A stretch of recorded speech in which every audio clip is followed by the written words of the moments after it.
the studios of Horror Realm Radio.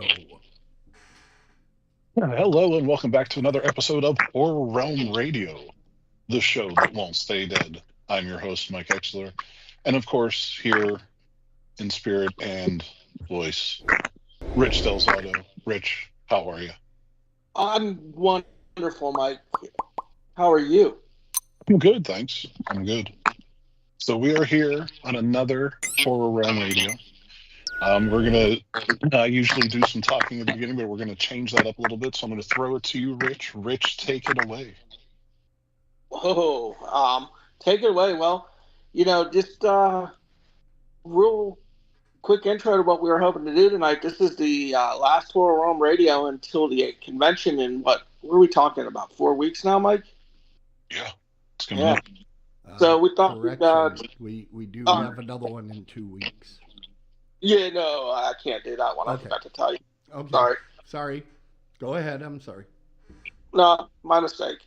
But yeah, so this is the last one before the convention, and God willing, it's the last one Mike and I'll ever do, because we really have run out of things to talk about, and we both just hate our lives. Am I off base yet, Mike?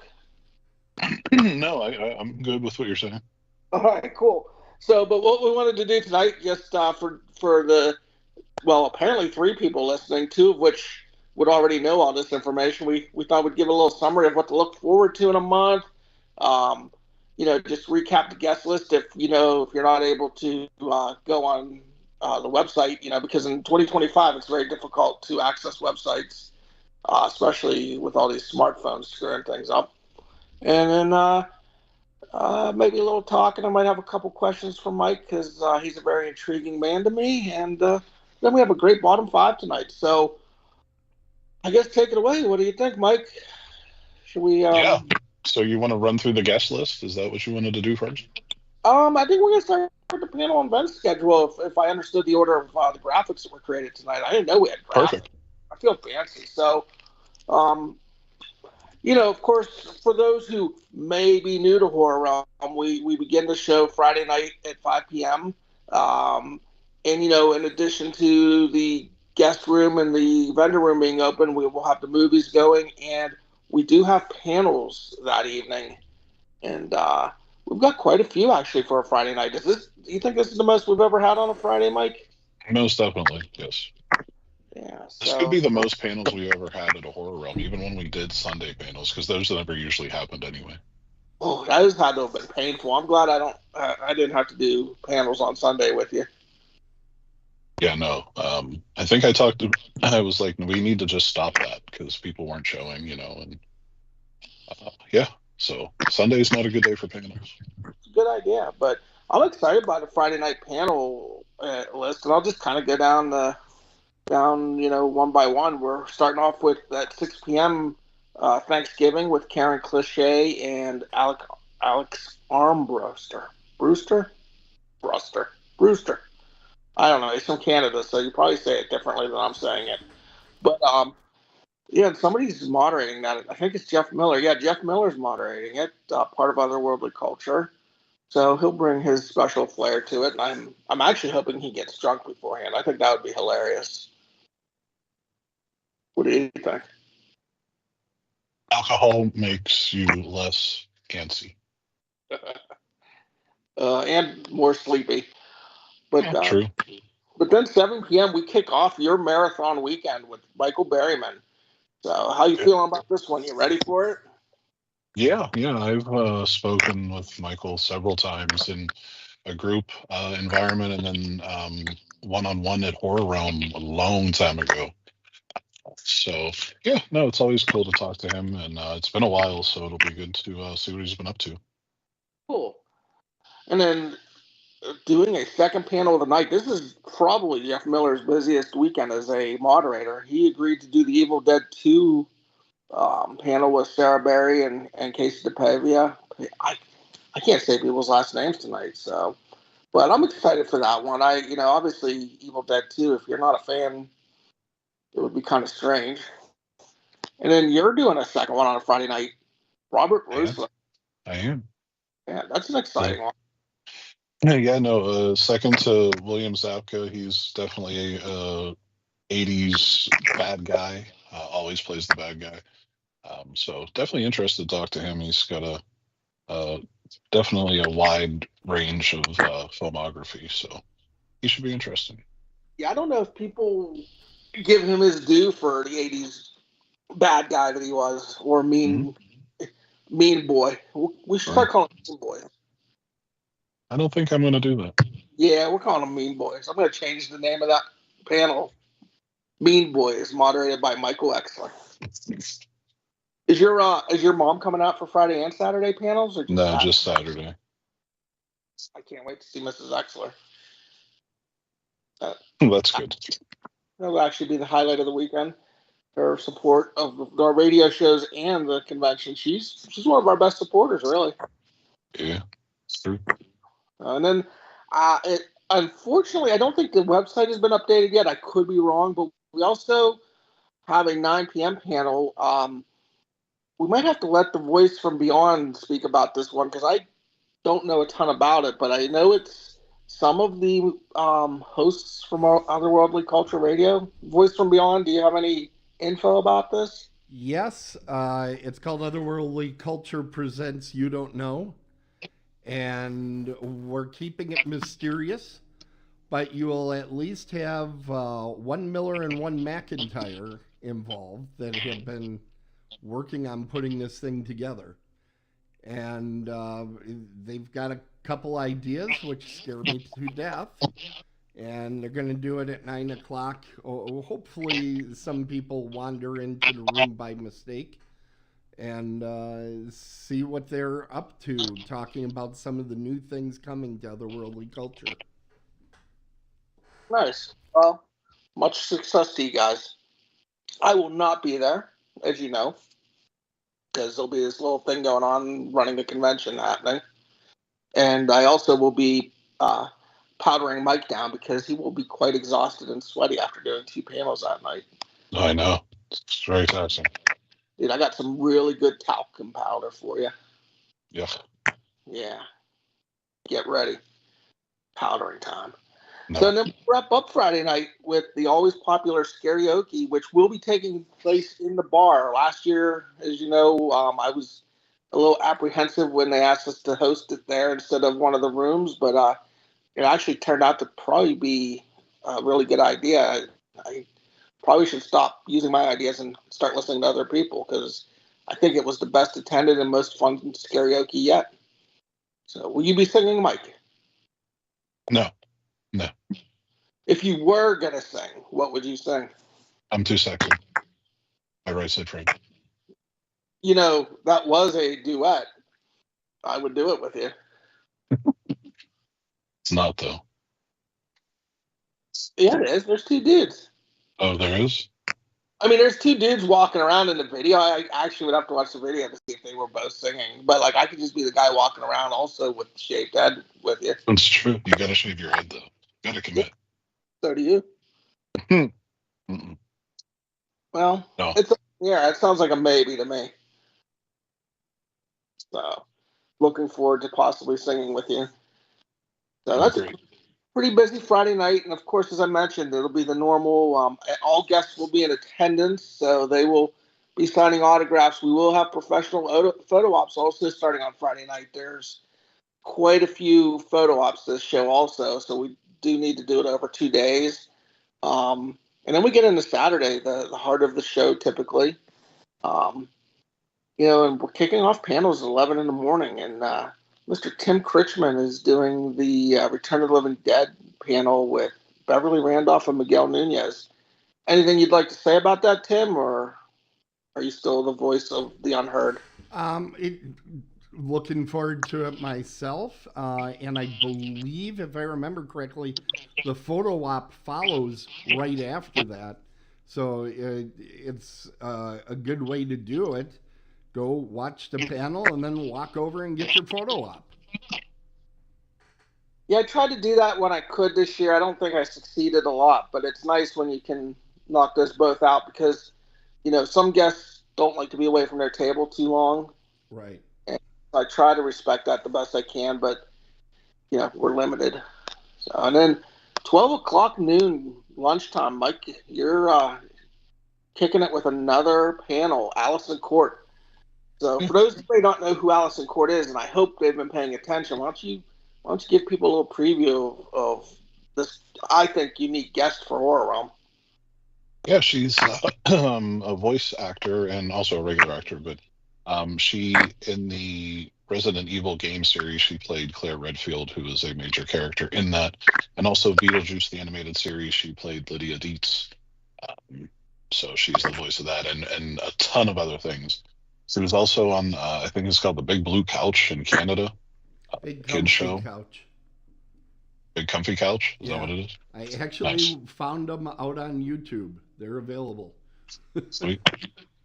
So yeah, I'm interested to talk to her because it's someone different. It's a little different type of guest, and so yeah, that should be interesting talking to her. That's at what, noon? 12 noon. Nice. Yeah, so everybody bring a brown bag lunch and make sure you attend that panel. And then I can't believe, I don't know where you got the energy at this year, Mike, but you're doing back-to-back panels. You're following Allison Court up with former WWE superstar. Am I allowed to say his name? Are people allowed to say his WWE name? Yeah, it's acceptable to say former WWE superstar Nick Nemeth, formerly known as Dolph Ziggler. Yeah, so as you know, I am a little extra excited about this. We've had a history of having some great wrestling names. I mean, we had George the Animal Steel back in the day. J.J. Dillon. Of course, the last couple we've had some great wrestlers like Gail Kim, but Nick, to have somebody of this caliber who's still wrestling, I don't know that we've ever had anybody of this, of that level, again, currently wrestling. Can you think of anybody, Mike? No, not as a current wrestler.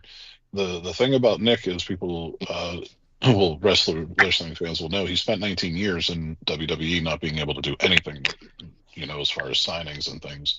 So I met him at another show that I'm involved with, Squared Circle Expo, and he's a super nice guy. So I highly recommend, if you're a wrestling fan, if you've ever enjoyed his work, come out, meet him, and definitely attend the panel because he's super funny as well. So. Yeah, just to kind of build on that, give you a little behind the scenes, Mike is the reason that Nick is going to be at this show. I was backstage while Mike was conducting this one-on-one panel with Nick, and he had a great question about a horror film, which led Nick into, I would say he was a great panelist, but I would say he really lit up when you brought up horror. Yeah, he definitely did.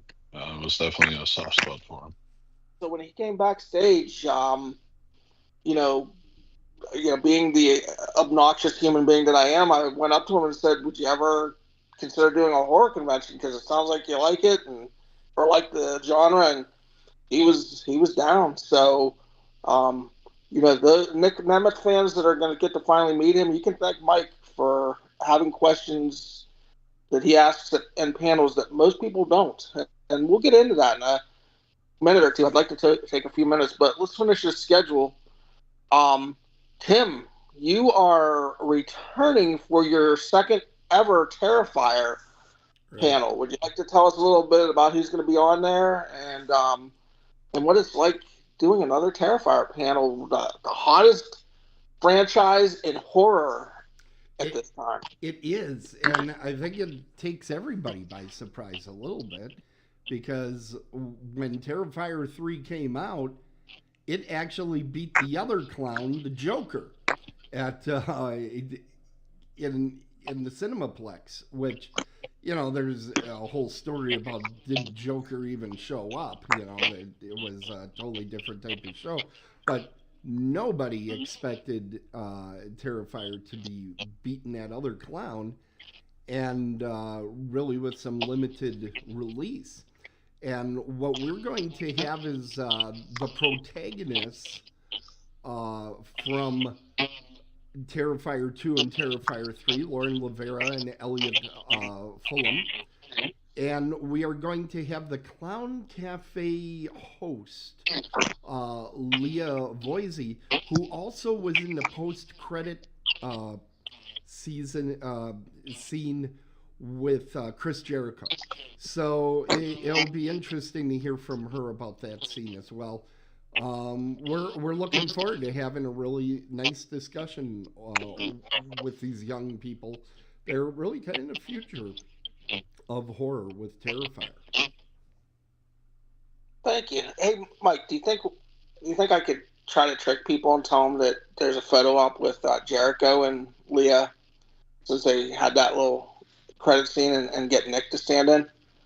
I mean, you could. Nick looks a little different. Other than them both having a little longer hair, they definitely, I think they look different. And Nick's kind of in his prime still. Yeah, there's that difference. Yeah.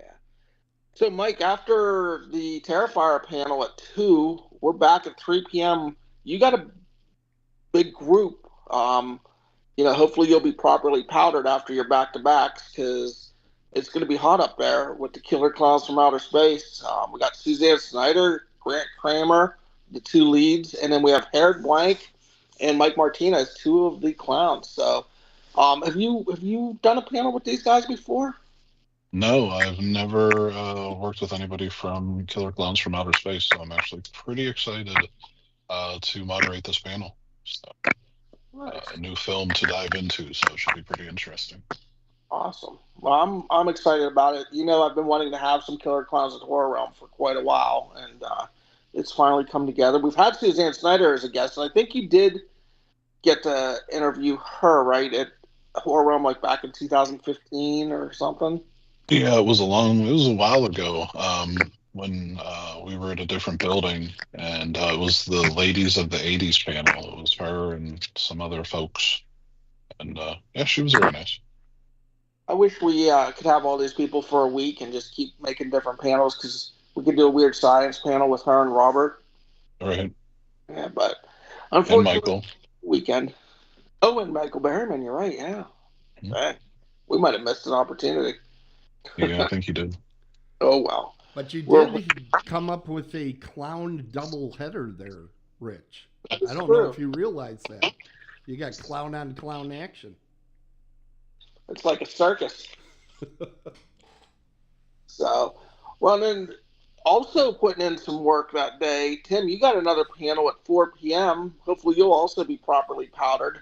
The always generic women in horror. I wish there was a better name, but I mean, it's a fact. These are some strong horror women that we're going to have on stage. Would you like to talk about that a little bit, and about who's appearing? Yeah, we have a real mix. I'll talk about them in alphabetical order, because they're really very different careers. You have Barbara Crampton, who's an absolute icon of horror film. You have Diana Prince, who's I would say more of the host type of person, because she plays Darcy, the male girl, and on Joe Bob Briggs's program. But she's also done some cameos, particularly with Full Moon and I believe the third Halloween movie that she cameoed on, and I gotta look into that more. We have Lisa Schrag, who is best known from Prom Night 2, playing the titular Mary Lou. And, of course, a Horror Realm favorite, Tiffany Shepis, will be returning to Pittsburgh, all at the panel at 4 p.m. on Saturday. And if you're a Trekkie, you want to come out and meet Tiffany Shepis, because she's also a Trekkie now.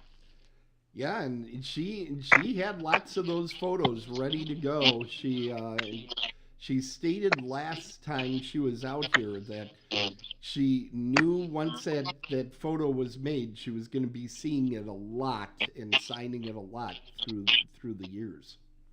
Yes. Well, thankfully for you, Tim, you're done at that point. But Mike, Yeah. You got one more at 5 p.m. One I don't want to say the one I'm most excited about, because I'm excited about all of them, but I'm really intrigued by Tom Morga.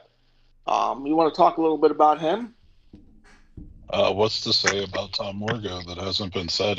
He's been involved in pretty much everything on a stuntman level.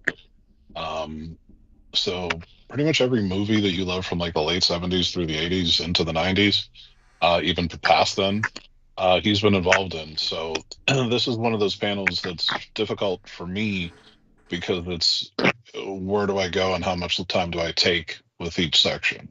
So he's got a lot to say. He's had an amazing career, and he's made more things that I love than one single person that I've ever talked to before. So I'm very excited to speak with him. Well, here's breaking news for you, Mike. Yeah. It's the last panel of the day, and I don't care if you go over your allotted time. Okay. So, because we got some great events still to go on, but we only get people like Tom occasionally. I mean, for all we know, this is the only time we're going to have him, and we will always have these events. For instance, at 6 p.m., we have the always popular horror match game. I believe Mike Watts hosting that, and then at 6:30, and which, by the way, giving credit, since I'm trying to give credit where it's due tonight, that was Sandy's idea, probably the most creative thing she's ever come up with. And I'm not saying that sarcastically. It was a good call. It's become a mainstay. You've seen it a little bit, haven't you, Mike? Well, I know Tim has. Yeah. I've never seen it because I'm usually doing something else, like hiding. So, is it a fun time? Yeah, it's a good time. No, it's something definitely to check out, and yeah, everybody seems to have a good time in there. I've been there a couple times, but usually I'm trying to unwind at that point. And if any of our three listeners tonight, if you're a younger person and you're like, what's the match game? That's one of those ones you can find on like Game Show Network or YouTube. It's like an old 70s game show. So you get an idea of how it flows, and then you'll get to see it in a horror way, and hopefully it'll be fun for you.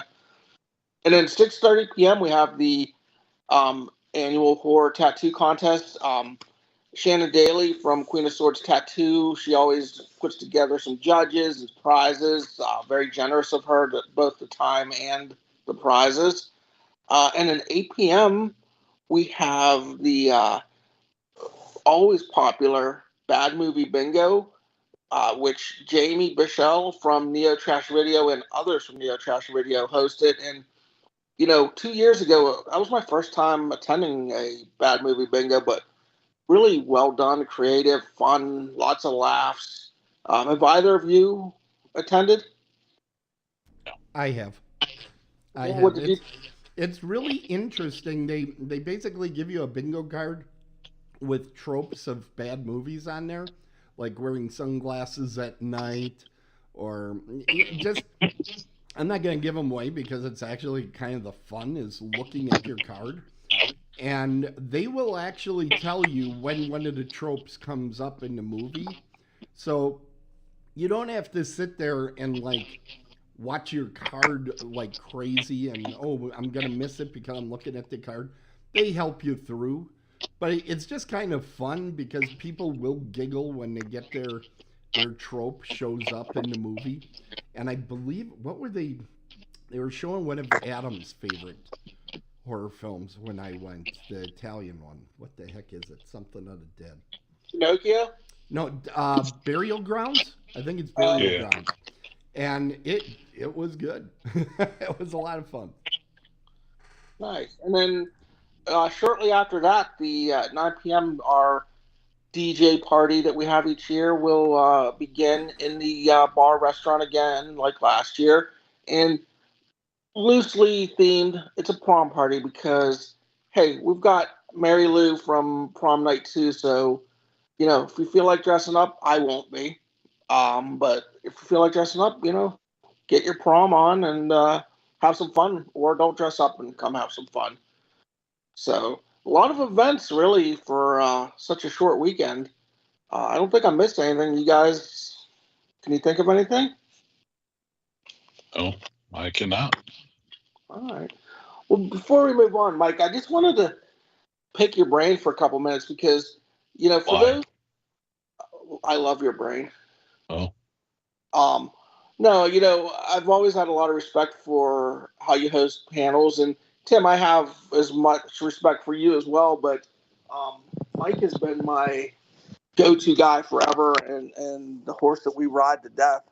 And one of the things I've always been impressed with is the questions you come up with. They're questions I haven't heard before, and and you let the guests speak, which is nice. I think you, Tim, and Jeff all do a good job of that. But give people an idea. Like you're a half hour, maybe an hour panel. What kind of time and effort goes into the research and putting all this together? it, if you, for me, if you want to do it right, I always start each panel, even if I've done a panel before, I always start fresh. So I go into a lot of research in different films, and I'll try to highlight some of the people that I've interviewed. They just have far too much to talk about in an hour frame.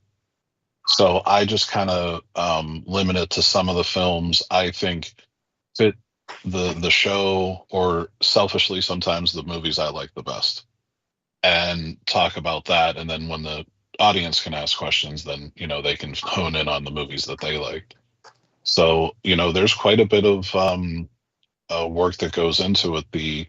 I'm going to start next week on panels for Horror Realm, and I'm going to work pretty much all the way up to Horror Realm, getting new information. Because like with Nick Nemeth, yeah, you have the stock questions about his career in WWE, all that kind of stuff, but his now career is changing every day. So I got to keep up with that, and keep current with that to ask questions to that effect. So yeah, if you want to do a really good job, there's a lot of things you got to do, and I think the biggest thing for me anyway is, if I'm doing a 45-minute to an hour panel, I'm going to have material for 2 hours at least.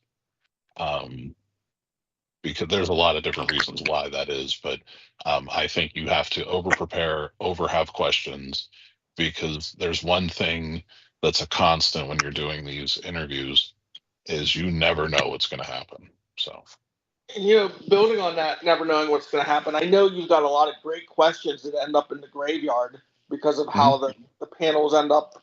They're organic at that point and take on their Yeah. own life. Is that frustrating, or do you enjoy the watching how it unfolds? I kind of like watching how it unfolds. At first, I wanted to try to get every question that I could possibly get that I've written out. And as I got more comfortable doing this and it got more conversational, I played a lot more off of the person that's answering the questions. And when you're doing a panel, it might look like you're just asking a question and then sitting there listening, but for me, and I won't speak for anybody else, but for me, I'm listening to the question, or I'm listening to their answer to make sure I'm not missing anything, to see if I can piggyback off of what they're saying, while also looking at my questions to see what direction I want to go in, if that's not the case. So there's a lot of moving parts that go along with it, other than just asking a question and getting a response. Nice. Now, how about the audience? Do you ever watch how the audience is reacting to how the conversation between the guests and you're going, and feel like, hey, we got to pivot a little bit and get back to a different area, talk more about the hits, or do you just kind of rely on the dynamic between you and the guests and hope the fans are happy at the end? I always look to the fans and make sure they're happy with what's going on. I try to give them the information that they're not going to get on a normal interview or every other interview. So I really try to, most of the fans ask, the questions that usually get asked, and that's great because they want to know the answer. Ask away, but I'm going to ask some different questions. Um, but they're always a factor, because that's why we're all there, is because of the fans. Um, I know we want to get out of here, watch some football because the East-West Shrine game's on. That's the college all-star game.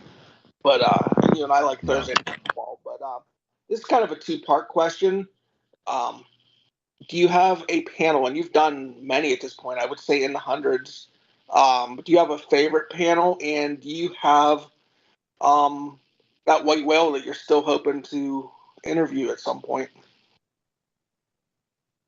My favorite panel there are so many, but I mean, the one that always comes up in my mind is George Romero, and real close underneath is Alice Cooper Nice. for panels. And the white whale that I know I'll never get is John Carpenter. Nice.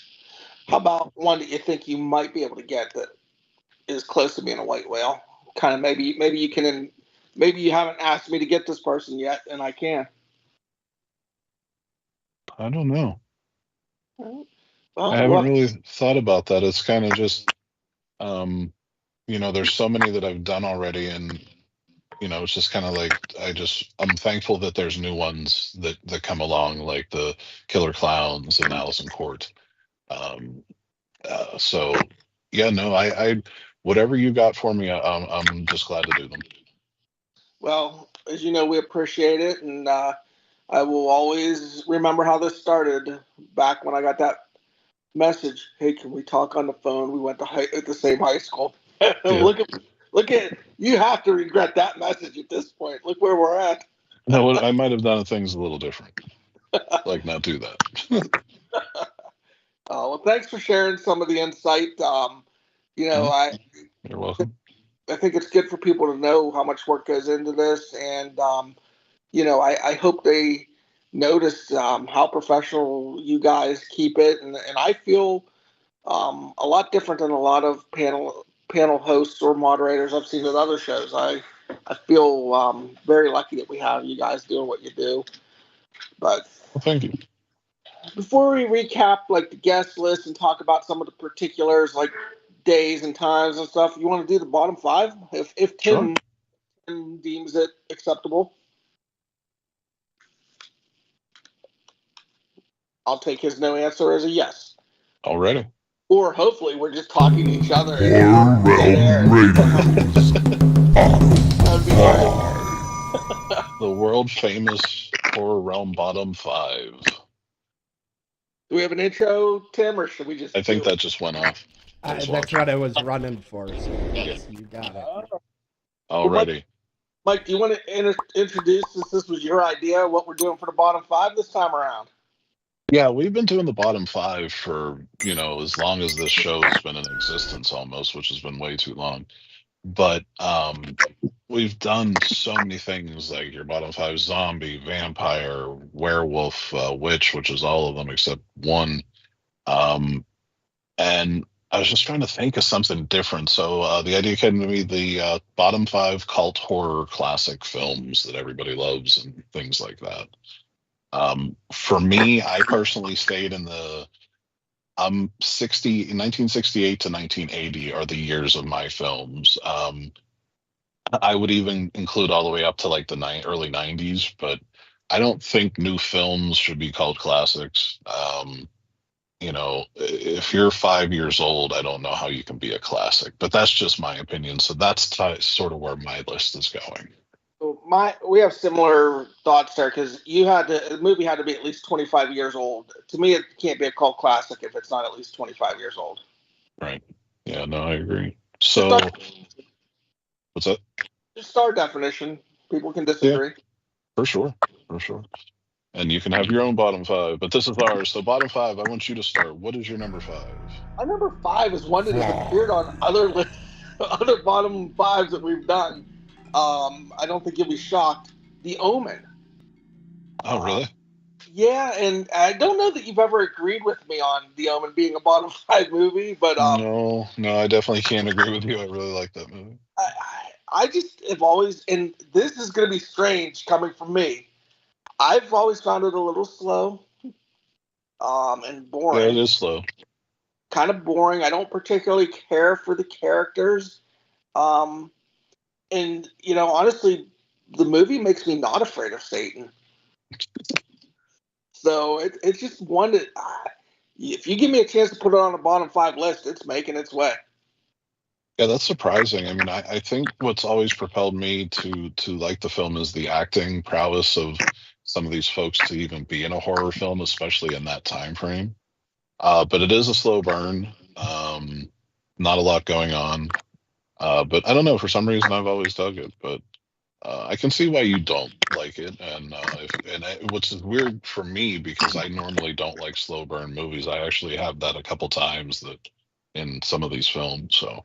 It's amazing. The one time where you and I don't fit our normal personality. Right. Yeah, it's Oh, kind of weird. and before you go on, I do believe you and I will have two exact bottom fives tonight. I just want to make my predictions.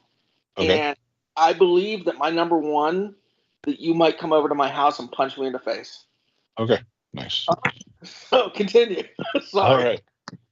My number 5 is from 1977, and that is the film Eraserhead. I have watched a ton of David Lynch films, and he's just not for me. I don't. I'm not one of those people that dislike him and dislike his fans. If you like him, that is totally cool. I have a lot of friends that like him. It's just not my thing. I remember a friend of mine had this like double disc set of like college films from Lynch, and he made me watch all of them, and I wanted to scratch my eyeballs out and run into a wall. Again, the movie is just nonsensical, and I don't understand it, and I don't know what he's trying to say, and I just didn't like it. So number 5 with a bullet is Eraserhead. All right. And if we have any identical ones tonight, I'm not going to mention that I have that same one on my list till we get to it on my list. Okay. Maybe you try do the same because sometimes we kind of ruin our flow. Right. Like, No, I got you. now I don't have a number 2 or whatever. So Yeah. So I guess you want my number 4, or do you want to do your number? Yeah, number 4. Go for it. All right. Suspiria. Probably not a popular opinion with many, but the one thing I won't take away from people is if you're looking for visuals and color and stuff, there's some beauty to it in that respect. When I was making my notes, I wanted to say bad plot, but really the problem is you're kind of sitting there scratching your head, is there a plot? So I don't know if it's bad or good because maybe I'm stupid, but I can't really figure out the plot. And then the dialogue and the acting are just, it should have been a silent film, and I could have just looked at the pretty colors and probably would have been it would have made a bottom 5 for me then. So that's that. I think Suspiria is a fine candidate for a bottom 5, and if you've ever listened to any of the shows, I think you'll know my feelings on Suspiria, and we might just talk a little bit about that later. So, are you done with Suspiria? I am. Yeah, I'm not going too deep on any of these. Okay. We're on my number 4, and I don't know if this is going to rile any feathers, but it is The Wicker Man. This movie, so many people have said so many good things about it. So you watch it, and it's a slow burn times a billion. A lot of nonsense dialogue that doesn't help the story, and the story, I don't know. It's just it's kind of like an M. Night Shyamalan movie. You know what I mean? It's just like there's build up, and then there's supposed to be this big pow at the end, and it's just a build up of nothing, and it's supremely boring. And I've watched it once, and I vowed I will never watch it again, and I don't know why people like it. If you like it, put a comment in the notes or something. Why do you like it? That's a good one. It barely missed making my list, so I couldn't agree more, honestly. Thanks. So let's just go right to number 3. Rich, you're number 3. So this is our first one that we both have tonight, and that would be Eraserhead. Nice. And I'm not going to, repeat anything you said. Here's my thing with Eraserhead. It's not my thing. I agree with what you said. I don't have a problem with this being considered a cult classic. I have a problem with it always getting pushed into the horror genre.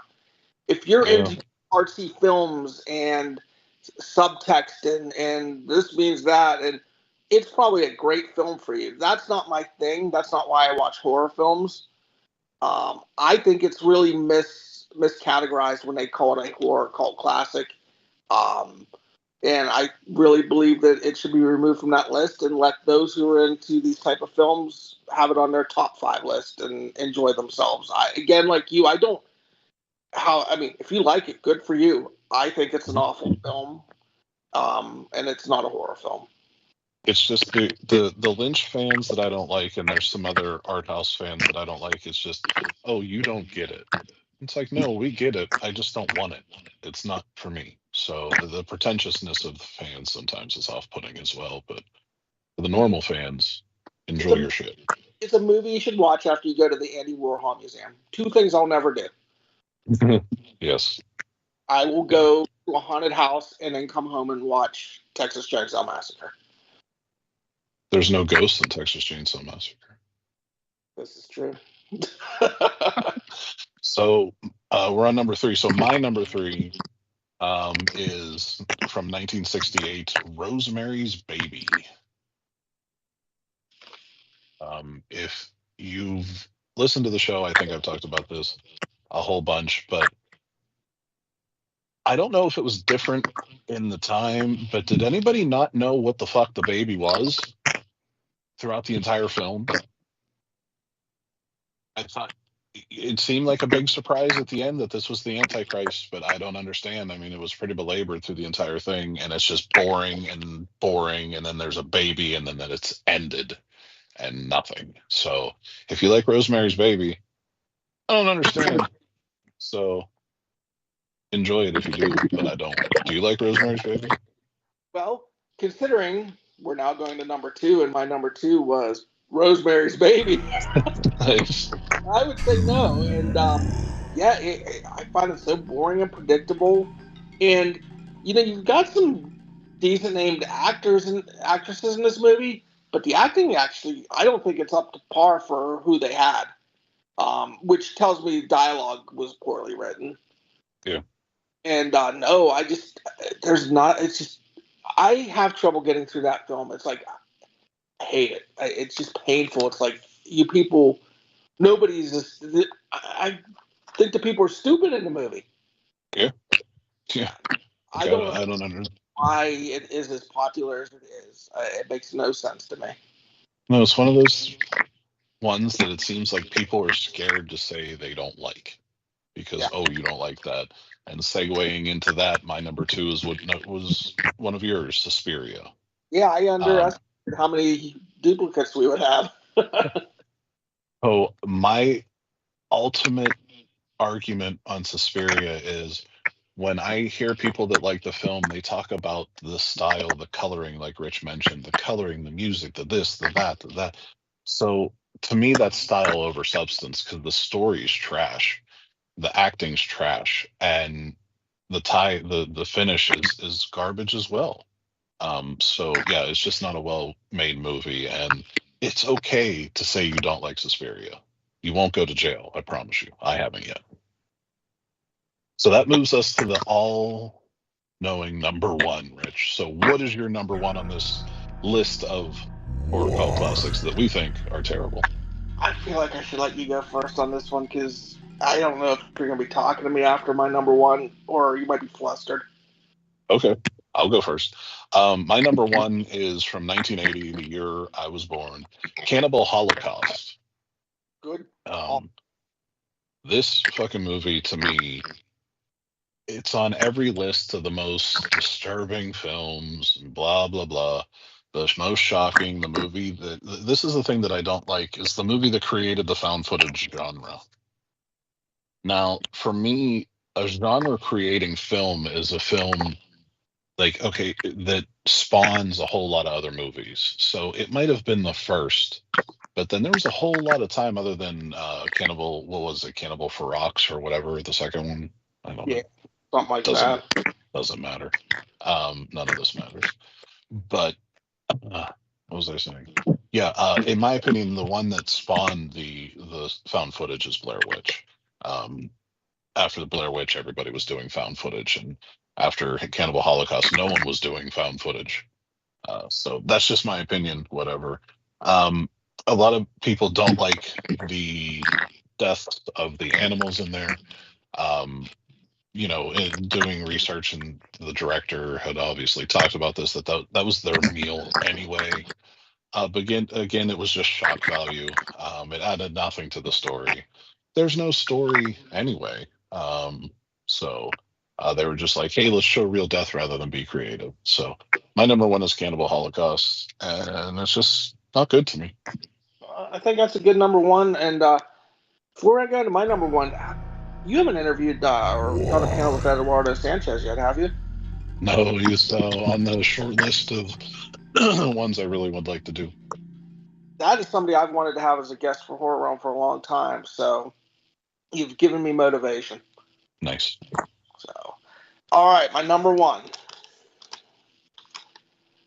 George Romero's Martin. That hurts.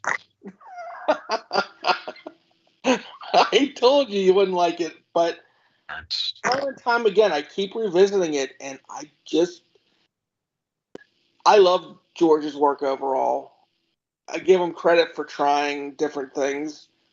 This is another situation where I found the movie slow, and again, usually not a problem for me, but I found it slow, and I don't think the plot is as tight as people think it is.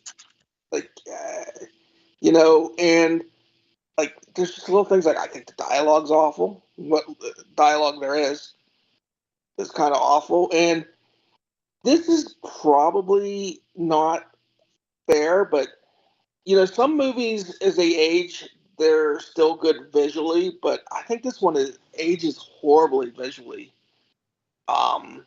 You know, it just, when I try to revisit it and like it, it punches me in the face. Like, okay, this is when it was made. Because and I know it was lower budget, and probably why it looks as awful as it does to me. But I just, I don't like it. I don't.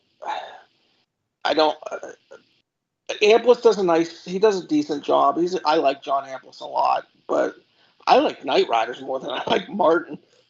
Oh God, dude, I can't. Fucking Knight Riders, dude. I don't know why anybody likes that. That movie is ridiculous. Like, what was George doing in his life that he's like, let's make this now? Lots of acid. I hope it was acid. I don't think Martin is a very good movie, and I'm sorry. I knew you wouldn't like that. You can yell at me and you can tell me why I'm wrong. No, it's fine. I mean, the days of me yelling or getting upset about people's opinion are far over, especially about movies. If you don't like it, you don't like it, and that is completely fine. It's a movie that honestly I shouldn't like. It is slow. It doesn't look the best, and the dialogue's not great. It it reminds me a lot of his film Season of the Witch, which I can't even finish. I've never finished the movie. It's just that intolerable to me. Again, I love George, but I don't know what that movie was about. So no, I understand why people don't like Martin.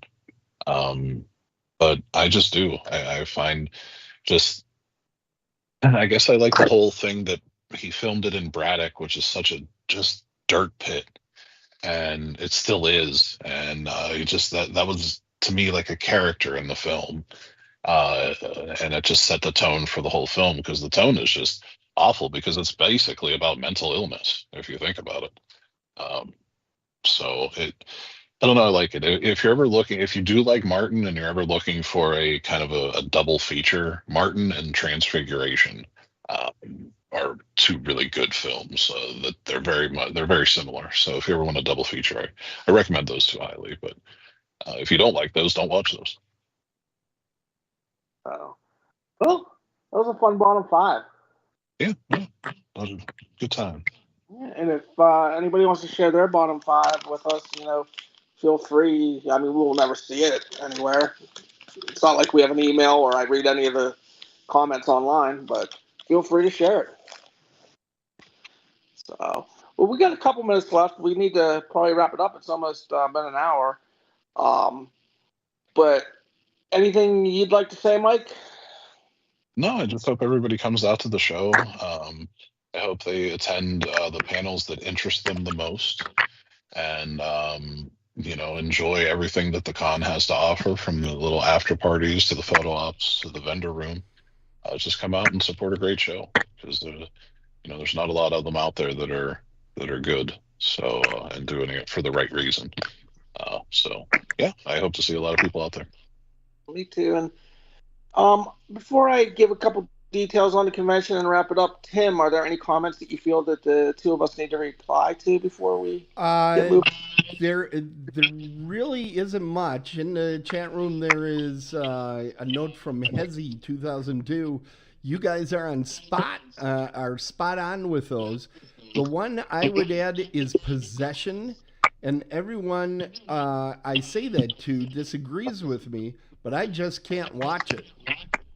The thing I would disagree with you is I thought some of the movies, like Omen, I don't know that I would call that a cult film. That was a mainstream release with major stars, and the director of Lethal Weapon. I don't know that I consider that one a cult class.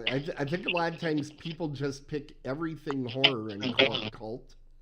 Fortunately, cult classic has become a very loose term, so it's tough to say what is and isn't. So I was glad you guys put the 25-year limit out there, because the term that I hate more than anything is instant classic. The dumb term that makes me want to die. Stupid term. But before I turn it back to you, Rich, I would like to mention everybody, we have a programming note at Otherworldly Culture that next week on Dead on Thursdays, we're going to have a special Valentine's special with the Hot Guy Killers. And that's all I really know about it. They're not telling me much about it, but I'm supposed to produce this thing. It will be featuring Susie McIntyre and Mike Cieslik. And they just told me we're going to do a list of hot guy killers. So I don't know what they got up their sleeve. So good luck to you. Yeah, it'll be interesting. Might want to get drunk. Right. Wrapping up. I'm going to quickly go down the guest list. You should know who's coming at this point. It's really the only reason we've had a radio show in the last 6 months. But we are going to have Barbara Crampton from Reanimator, Nick Nemeth, WWE legend and current legend in a lot of wrestling circles. If you don't know him, you need to look him up. Michael Berryman, Hills Have Eyes, Weird Science, Diana Prince, Darcy the Mail Girl on Joe Bob's Last Drive-In. 3 great Terrifier guests, Lauren Rivera, Elliot Fulham, and Leah Voicey. All 3 in Terrifier 2, and Lauren and Elliot both returned in Terrifier 3. As Mike said, Robert Rusler, one of the bad boys of the 80s. That's right, bad boys, Mike. Nightmare on Elm Street 2, but also Weird Science, Thrashing, just to name a few. Lisa Schrage, she is Mary Lou from Prom Night 2. Tom Morga, how often do you get a Michael Myers, a Leatherface, and a Jason Voorhees all in one? Legend. Exactly. We have a great Killer Clowns mini reunion. Grant Kramer and Suzanne Snyder, but their film list goes well beyond Killer Clowns from Outer Space. And then we have 2 of the clowns, Mike Martinez and Harold Blank, who will be doing in-costume photo ops. And I should have said Tom Morgan will also be doing a Jason Voorhees in-costume photo op. Leah Voicey will be in-costume photo op from her character from Terrifier 2. We have Allison Court. Again, Mike did a great intro on her. Amazing voice actress. If you don't know Claire Redfield in the Resident Evil games, then you haven't been around. And, of course, Lydia on Beetlejuice, just to name a couple of things. Our friends at ATV Promotions on Saturday will be bringing us Jacqueline, a WWE Hall of Famer. Correct, Mike? Correct. And Christy Hemme. So 2 great wrestlers. Tiffany Shepis, #1 friend of Horror Realm, first guest to ever sign on and be part of the show. Sarah Berry and Casey DePavia from Evil Dead 2, Beverly Randolph and Miguel Nunez, Return of the Living Dead, Karen Cliche, Alex Armbruster from Eli Roth's Thanksgiving, Jason Baker, great makeup artist. Black Phone is one of the more recent, bigger films that he's been involved in. He works here in Pittsburgh. That's his studio. He's also done a lot for WWE for outfits and masks. So come meet Jason. We got a couple of our good old friends from Dawn of the Dead, Joe Shelby and Gary Marlotte. Night of the Living Dead's John Russo. Fred Vogel from Toe Tag will be there. KSWA Wrestling, a great family wrestling federation. I think, am I forgetting anybody, Mike? I'm all right. I think that's enough. I'm out of breath. That's a lot of people, man. And got to thank our sponsors, Pop Culture Comics, and even though they're not on the website yet, South Hills Financial Group, also a sponsor this year. And please come out if you can. February 28th.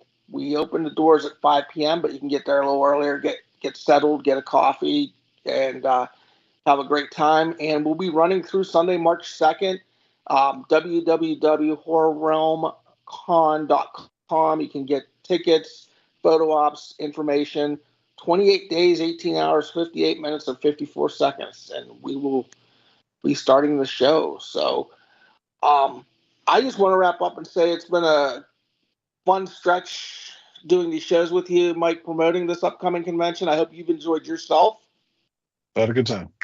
And, I've enjoyed the 3 or 4 times we've resurrected Horror Realm Radio. I'm going to be honest with you. I hope that we're done with it and find other ways to promote the guest announcements. We'll see what the future holds. So. It's the show that won't stay dead, so I'm not hopeful.